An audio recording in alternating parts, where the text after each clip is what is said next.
नमस्कार, मैं हूं राहुल शर्मा और आप देख रहे हैं एसपीएन 9 न्यूज। स्वागत है आपका हमारे इस खास प्रोग्राम में। आज हम अपने प्रोग्राम में बात करेंगे बीजेपी की हार के बदले एलजेपी के सुर, कहा सबको साथ लेकर चले एनडीए। जी हां, देखिए, यूपी और बिहार की 3 लोकसभा सीटों पर हुए उपचुनाव में बीजेपी की हार के बाद राष्ट्रीय जनतांत्रिक गठबंधन में मतभेद के स्वर सुनाई देने लगे। एक तरफ चंद्रबाबू नायडू की पार्टी टीडीपी और बिहार में जीतन राम मांझी की पार्टी हमने पल्ला झाड़ा, तो दूसरी तरफ लोक जनशक्ति पार्टी के सुर भी बदलते जा रहे हैं। एलजेपी अध्यक्ष केंद्रीय मंत्री रामविलास पासवान ने अपने बेटे चिराग पासवान के बयान का समर्थन करते हुए कहा कि यूपी में एनडीए की हार नुकसान के साथ साथ चिंता की भी बात है। और देखिए, साफ तौर पर कहा भी है कि पासवान ने बीजेपी और एनडीए को नसीहत देते हुए कहा कि हम सभी वर्गों को साथ लेकर चलना होगा। कांग्रेस ने सभी वर्गों को साथ लेकर ही राज किया था। अगर हमारा नारा सबका साथ सबका विकास है तो हम सबको साथ लेकर चलना होगा। पासवान ने कहा कि बिहार के अररिया में हार होगी, ये पहले ही पता था। रामविलास पासवान का भी कहना है कि पीएम मोदी ने कहा था सबका साथ सबका विकास। अगर हर वर्ग को साथ लेकर चलते हैं तभी जीत होगी, साथ नहीं लेकर चलते तो जाहिर सी बात है उन्हें हारना ही पड़ेगा। ये कहना है रामविलास पासवान का। लेकिन आइए आपको इस खास रिपोर्ट में मैं दिखाता हूं किस तरह से 2019 के चुनाव को लेकर बीजेपी क्या क्या तैयारियां कर रही है। प्रधानमंत्री नरेंद्र मोदी की अध्यक्षता में भाजपा शासित राज्यों के मुख्यमंत्रियों की एक बैठक हुई थी। इस बैठक में पीएम मोदी ने भाजपा शासित राज्यों के मुख्यमंत्रियों से 2019 के लोकसभा चुनाव से पहले सरकार की महत्वाकांक्षी कल्याणकारी योजनाओं को जनता तक पहुंचाने के लिए कड़ी मेहनत करने को कहा है। छत्तीसगढ़ के मुख्यमंत्री रमन सिंह ने कहा था कि बैठक में लोकसभा और विधानसभा चुनाव को लेकर चर्चा हुई थी। अगले साल लोकसभा चुनाव से पहले पार्टी को और मजबूत बनाने और पार्टी के विकास एजेंडे को गरीबों तक पहुंचाने जैसे विषयों पर चर्चा हुई।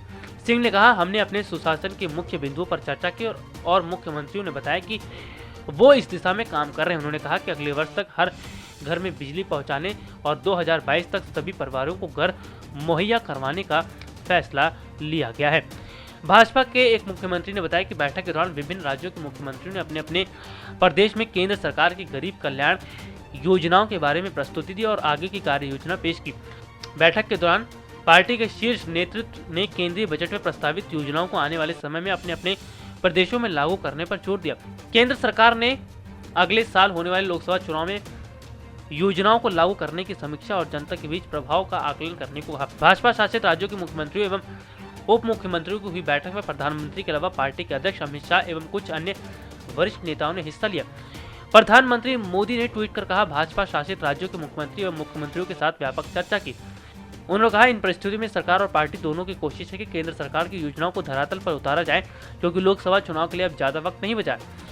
इस वक्त देश के 19 राज्यों में भाजपा या फिर सहयोगियों के साथ उसकी सरकारें हैं। पार्टी का मानना है कि अगर राज्यों में केंद्र सरकार की योजनाओं को अमली जामा पहना दिया जाए तो फिर इसका व्यापक असर पड़ेगा। 2018-19 के आम बजट में केंद्र सरकार ने गांव, गरीब और किसान पर सबसे ज्यादा जोर दिया है। ऐसे में पार्टी का जोर इस बात पर है कि बजट के प्रावधानों को धरातल पर उतारा जाए। बैठक में देश के 10 करोड़ गरीब परिवारों के लिए मुफ्त में 5 लाख रुपए तक का स्वास्थ्य बीमा देने, किसानों को फसल के उत्पादन लागत का 1.5 गुना मूल्य देने के अलावा केंद्र सरकार की उज्ज्वल योजना, सौभाग्य योजना, जन धन योजना को लागू करने की विविध आयामों पर भी बात उन्होंने की। प्रधानमंत्री नरेंद्र मोदी और बीजेपी अध्यक्ष अमित शाह का हमेशा से इस बात पर जोर रहा है, केंद्र सरकार और राज्य की जो योजनाएं हैं उनका लाभ समाज के आखिरी पायदान पर खड़े व्यक्ति तक पहुंचे। बैठक में प्रधानमंत्री मोदी, भाजपा अध्यक्ष अमित शाह के अलावा केंद्रीय मंत्री राजनाथ सिंह, सुषमा स्वराज, अरुण जेटली, देवेंद्र फडणवीस, योगी आदित्यनाथ, विजय रूपाणी और कई नेता शामिल थे। तो देखा आपने कि 2019 के चुनाव को लेकर बीजेपी क्या क्या तैयारियां कर रही है। रिपोर्ट्स की तरफ मैं बात कर लेता हूं। इससे पहले एलजेपी नेता और रामविलास पासवान के बेटे चिराग पासवान ने यूपी उपचुनाव के नतीजों पर कहा था, गोरखपुर जो कि मौजूदा मुख्यमंत्री योगी आदित्यनाथ का गढ़ है, वहां बीजेपी का हारना चिंता का विषय है। बीजेपी को अपनी रणनीति पर दोबारा काम करने की जरूरत है, खासतौर पर तब आप केंद्र और उत्तर प्रदेश में बड़ी बहुमत में। चिराग पासवान ने कहा था कि सरकार सबका साथ सबका विकास की जो बात करती है वो काम करे। अगर ऐसा काम नहीं करती है तो जाहिर सी बात है उन्हें झटका लगेगा। और वाकई में सरकार ने सबका साथ सबका विकास की तो बात कही थी, लेकिन वो बात अमल पे नहीं आई। ना युवा वर्ग के लोग परेशान हैं, ना माफ कीजिएगा, युवा वर्ग के लोग परेशान हैं, किसान वर्ग के लोग परेशान हैं, व्यापार वर्ग के लोग परेशान हैं, तमाम लोग परेशान हैं। तो आखिरकार वो नारा कहाँ गया सरकार का, सबका साथ सबका विकास वाली? सरकार को सोचना होगा। और जैसा कि बता दें कि रामविलास पासवान और उनके बेटे चिराग पासवान ने साफ तौर पर कहा कि सरकार ने अपने वायदे पूरे नहीं किए हैं, अपने वायदों पर खरे उतरे। अगर ऐसा नहीं होता है तो उन्हें झटका भी लगेगा। आइए इस खास रिपोर्ट में हम आपको दिखाते हैं कि किस तरह से बीजेपी की अगर हम बात करते हैं तो और क्या नई रणनीतियां वो अपना रही है चुनाव को लेकर, और किस तरह से विपक्ष ने निशाना भी साधा है सरकार पर। 2019 का चुनाव जीतने के लिए राहुल गांधी काफी कोशिशें कर रहे हैं। आपको बता दें, गुजरात में कांग्रेस प्रदर्शन पर राहुल गांधी काफी खुश हुए थे, लेकिन वो ये जानते हैं कि गुजरात चुनाव में कांग्रेस को जीत के करीब लाने वाले नेता कांग्रेस के नहीं थे, बल्कि बीजेपी विरोधी वो नेता थे जिन्होंने अपनी लाइफ के लिए गुजरात सरकार के खिलाफ आंदोलन खड़ा किया। राहुल गांधी को ऐसे नेता के साथ हर राज्य में चाहिए जहां पर उनकी सरकार नहीं है, लेकिन उनका मुकाबला बीजेपी के रणनीतिकार अमित शाह से है, जो इस तरह के खेल में माहिर है। साल 2018 चुनाव का मौसम लेकर आया है पूर्वोत्तर राज्यों के साथ साथ कर्नाटक, और साल के अंत तक मध्य प्रदेश, राजस्थान और छत्तीसगढ़ में चुनाव है। चुनाव वाले राज्यों में से 3 में कांग्रेस की सरकार है, मेघालय, मिजोरम और कर्नाटक। कांग्रेस को इन राज्यों में अपनी सरकार बचानी है, साथ ही बीजेपी शासित राज्यों में सेंधमारी करनी है। पर जिस लाभ लश्कर के साथ बीजेपी चुनाव में उतरती है, क्या वो कांग्रेस के पास है? इस साल देश भर में 8 राज्यों में विधानसभा चुनाव होने वाले हैं। पूर्वोत्तर में त्रिपुरा, मेघालय और नागालैंड में मार्च तक चुनाव होंगे, जबकि मिजोरम में नवंबर में चुनाव की खबर है। वहीं दक्षिण में कर्नाटक में अप्रैल या मई में चुनाव होंगे, जबकि हिंदी बेल्ट राजस्थान, मध्य प्रदेश और छत्तीसगढ़ में साल के अंत तक चुनाव होंगे। कांग्रेस को अपना गढ़ तो बचाना ही है, साथ ही राजस्थान और मध्य प्रदेश में किसानों के गुस्से की वजह से बड़े असंतोष का फायदा उठाना है। मेघालय में अभी मुकुल संगमा की अगुवाई में कांग्रेस की सरकार है। 60 सीटों के इस चुनाव में बीजेपी ने अपना पूरा जोर लगाया है। वहीं त्रिपुरा में वामपंथियों का गढ़ है।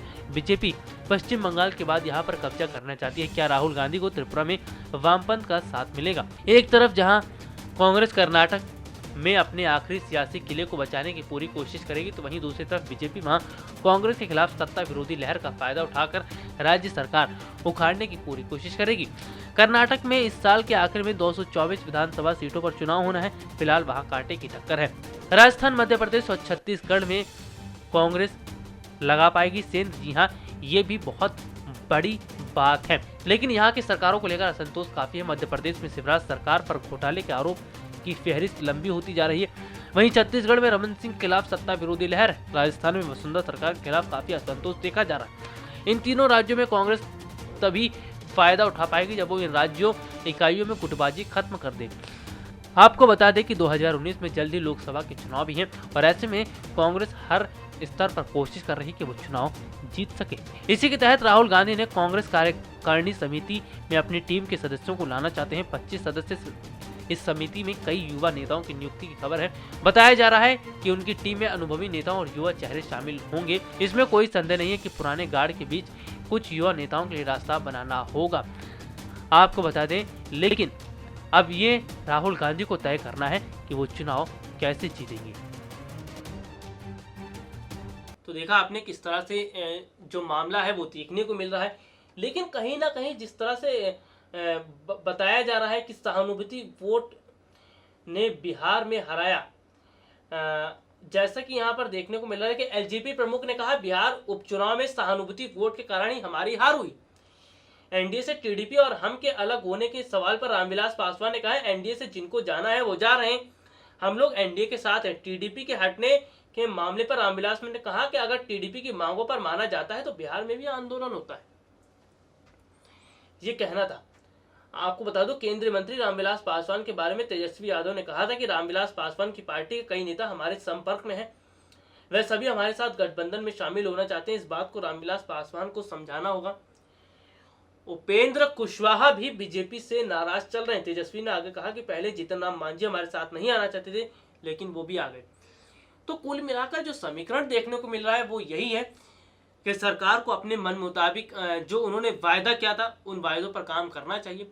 सरकार अपने वायदों पर काम नहीं करती तो उन्हें झटका लग सकता है, झटका लगा भी उपचुनाव में।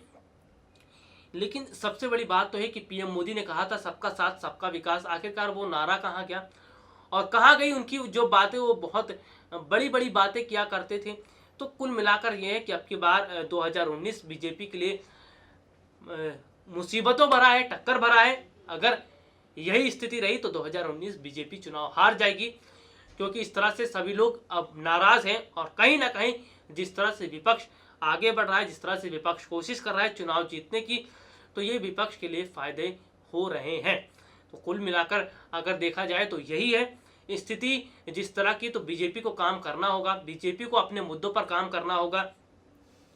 और सबसे बड़ी बात तो ये है कि रोजगार हो गया, किसानों की बात हो गई, व्यापार वर्ग की बात हो गई, सभी विषयों पर चर्चा करनी होगी। और पीएम मोदी अक्सर विदेशी दौरे पर जाते रहते हैं, तो उन्हें विदेशी दौरा कम करना पड़ेगा। देश की क्या स्थिति उस पर ध्यान देना होगा। अगर ऐसा नहीं होता है तो जाहिर सी बात है सरकार को झटका लगेगा और 2019 में बहुत बड़ा झटका मोदी सरकार को लग सकता है। बहरहाल आज के इस प्रोग्राम में इतना ही। अगली बार आपसे दोबारा मुलाकात होगी, तब तक के लिए इजाजत दीजिए। नमस्कार।